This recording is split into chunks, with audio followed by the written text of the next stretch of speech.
발을 빼기 힘든 진흙탕 양상으로 넘어가고 있는 이스라엘 하마스 전쟁이 대한민국에도 적지 않은 영향을 끼칠 수 있다는 분석이 나오고 있어 긴장감을 주고 있습니다. 거의 2년이 다 돼가는 러시아 우크라이나 전쟁에 이어 중동에서도 이스라엘과 하마스 간의 전쟁이 벌어지자 세계의 안보 정세는 흡사 길고 어두운 터널에 들어가 있는 상황이 됐습니다. 아프리카나 남미, 동남아시아 등의 작은 나라에서 일어나는 정부군과 반군의 소소한 무력 충돌도 크든 작든 다른 나라에 영향을 끼치는 경우가 있습니다. 그런데 이스라엘 하마스 전쟁같이 사안이 중대한 전쟁은 전 세계에 파장을 몰고 올 수밖에 없는데요. 대한민국도 예외가 아닙니다. 우리나라는 이스라엘뿐 아니라 중동 국가와도 경제, 방산, 원유 등 오랜 기간 동안 우호적인 관계를 맺어왔기 때문에 이번 전쟁으로 혹시나 부정적인 변화가 발생할지에 대한 불안감이 생기고 있습니다. 특히 우리와 군사적 대치 상황에 놓여있는 북한이 하마스와 직간접적으로 엮여있다는 정황이 포착되면서 그 불안감은 더욱 가중되고 있습니다.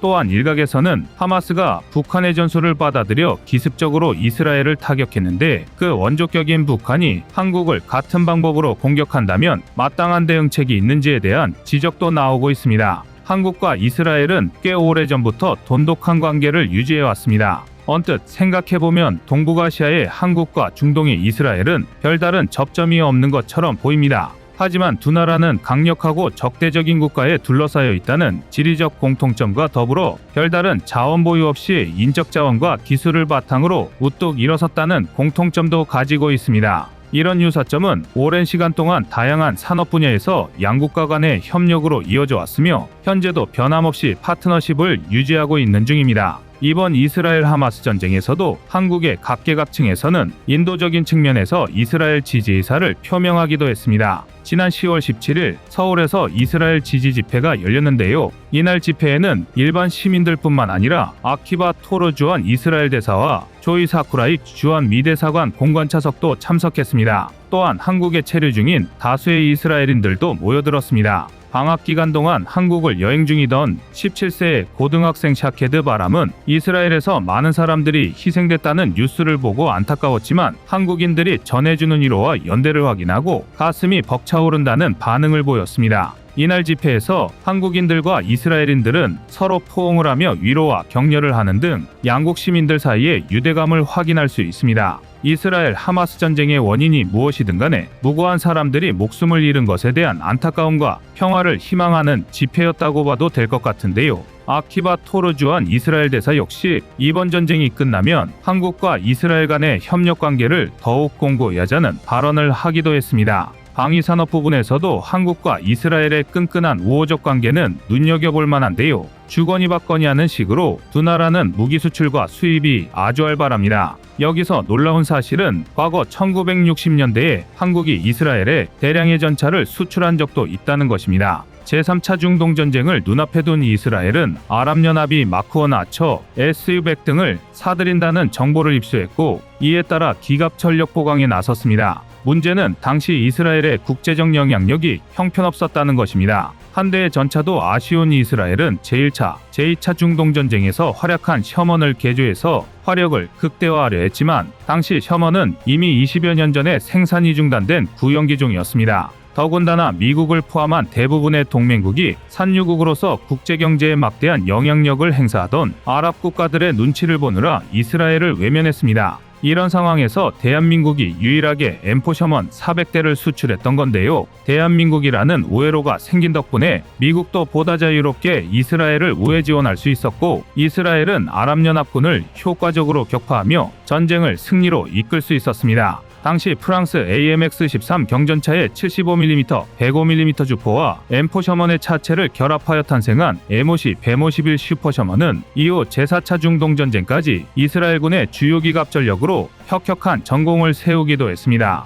이스라엘 입장에서는 모두가 자신들을 외면할 때 400대의 전차를 지원한 대한민국이 남다르게 느껴질 수밖에 없는데요. 실제로 이후 이스라엘은 분쟁 지역에서 노획한 소련 전차의 데이터나 실전 기록을 공유해 주었고 이는 대한민국 국산 전차 개발에 적지 않은 영향을 미쳤습니다. 이후로도 대한민국과 이스라엘은 북한과 아랍연합을 견제한다는 비슷한 목표 아래 방산 분야에서 상호협력 관계를 이루고 있으며 로봇, 스마트 모빌리티 등의 첨단 산업 분야에서도 교류와 협력을 이어가고 있습니다. 두 나라의 관계는 일종의 전우회로도 설명할 수 있을 텐데요. 일례로 이스라엘이 슬로베니아와 함께 OECD 국가 중 유일하게 독도와 동해를 자국 공식 문서에 표기하는 국가로 유명하다는 건 이미 널리 알려진 사실입니다. 그런데 상황이 이렇다 보니 최근 온라인을 중심으로 대한민국이 이스라엘 하마스 전쟁에 적극 개입할 것이라는 추론이 떠돌고 있습니다. 물론 단순한 외교 관계의 우호성이 참전 이유가 될 수는 없습니다. 아무리 친밀한 국가라 하더라도 전쟁은 당장 국민의 생명과 관련된 일이기 때문입니다.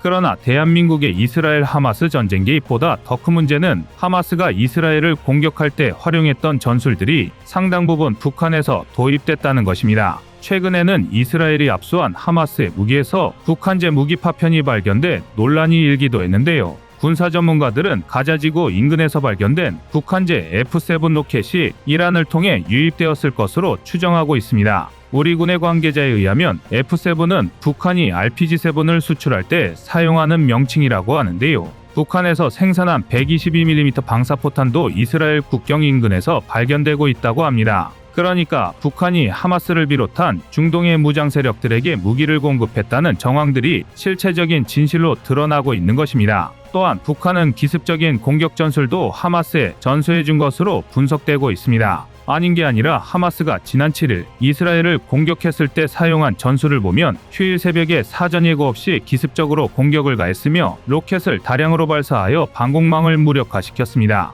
이어서 드론을 활용하여 이스라엘의 감시, 통신 등의 시스템 파괴 선행 후 침투를 단행한 것입니다. 많은 사람들이 놀라움을 금치 못했던 하마스의 패러글라이딩 침투도 전형적인 북한식 전술이라는 분석이 대부분입니다. 그 근거로 북한은 2016년에 청와대를 공격하는 훈련을 공개한 적이 있는데 이때 패러글라이더로 침투하는 모습이 드러났었습니다. 안보 환경이 상당히 비슷하기에 이스라엘 하마스 전쟁이 우리에게 시사하는 바는 적지 않으며 우리가 배워야 할 점도 많습니다. 이에 일각에서는 북한 특수부대가 AN2를 이용해 하마스와 같이 공중 침투한다면 대한민국으로서도 대응이 쉽지 않을 것이란 우려가 커지고 있습니다. 비록 AN2가 역사책에나 등장할 고물이라 하더라도 워낙 저공으로 비행하는 데다 레이더파를 흡수하는 특수천으로 날개를 씌워 레이더 탐지가 어렵기 때문입니다. 더군다나 비행소음까지 적은 특징으로 북한이 추구해온 공중침투 전술에 유용하다고 분석되는데요.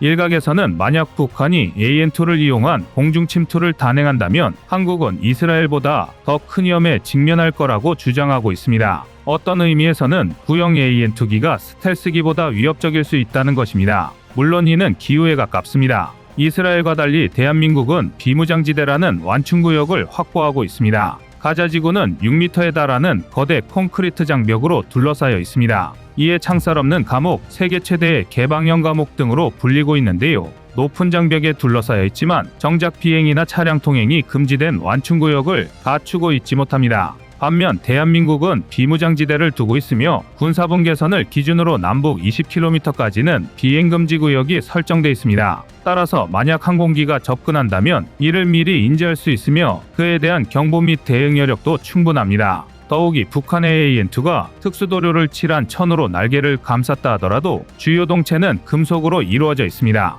우리 군에서 운용 중인 고성능 레이더라면 충분히 포착할 수 있는 수준인데요. 게다가 야간 비행 능력이 없어 기습 침투에는 부적합하다는 평가입니다. 그러므로 하마스의 침투 방법을 한국에 대입하는 것은 과도한 우려라고 할 수 있습니다. 그러나 한 가지 확실한 건 압도적인 전력 차이를 가지고 있음에도 적의 기습 공격에 당황하며 초기 피해를 키운 이스라엘군의 무력한 모습이 우리에게 상시 대비 태세의 중요성을 일깨웠다는 것입니다. 이번 사태로 하마스의 상징과 같은 존재가 된 가삼 로켓과 땅굴에 대응하기 위해 이스라엘은 국제사회에 도움을 청했는데요. 여기에는 한국도 있었습니다. 지난 10월 8일 유엔에서는 하마스의 공격으로 촉발된 사태에 대응하기 위한 안전보장이사회가 열렸습니다. 안보리는 이날 오후 3시 비공식 협의를 소집해 중동 지역 현안 및 기타 이슈를 의제로 논의를 벌였습니다. 비공식 협의는 15개 안보리 이사국이 관련 현안에 관해 밀도 있는 협의를 하고자 비공개로 여는 회의로 이날 회의는 7일 하마스의 이스라엘 공격 및 이후 상황에 관해 안보리 회원국 간 논의를 위해 긴급 소집된 것이었습니다. 여기서 한국은 안보리 이사국이 아님에도 내년 안보리 비상임 이사국 진출을 앞두고 이달부터 옵서버 자격으로 비공식 협의에 참석하게 되었습니다. 한국이 옵서버로 참석하는 최초의 안보리 비공식 협의였으며 한국 측 대표로 주 유엔 대사가 참석했습니다. 이스라엘은 이 자리에서 국제사회에 이번 사태 해결을 위한 도움을 청한 셈인데 이사국이 아닌 한국까지 찾았다는 것은 하마스에 대한 군사적 대응에 한국의 자문으로 난다는 의미와 같았습니다. 한국이 직접적으로 이스라엘 하마스 전쟁에 개입하기는 어려운 일이지만 완전히 외면하기도 어려운 상황입니다. 또한 하마스 전술의 원조인 북한 전술에 대해서도 대비가 필요한데요. 우리 군에서는 이스라엘 사례를 교훈 삼아 북한의 이상 징후를 철저히 감시하고 장사정포 공격에 대비한 요격체계 전력화를 추진하기로 했습니다. 또 지난 10월 27일에는 북한의 전방위적 기습 공격에 대비하기 위해 대화력전 야외 기동 훈련을 실시하기도 했습니다. 혼란한 안보 정세가 오히려 한국에는 자신을 돌아보는 계기가 된 것 같기도 합니다. 이상 꺼리튜브의 두 번째 미션이었습니다.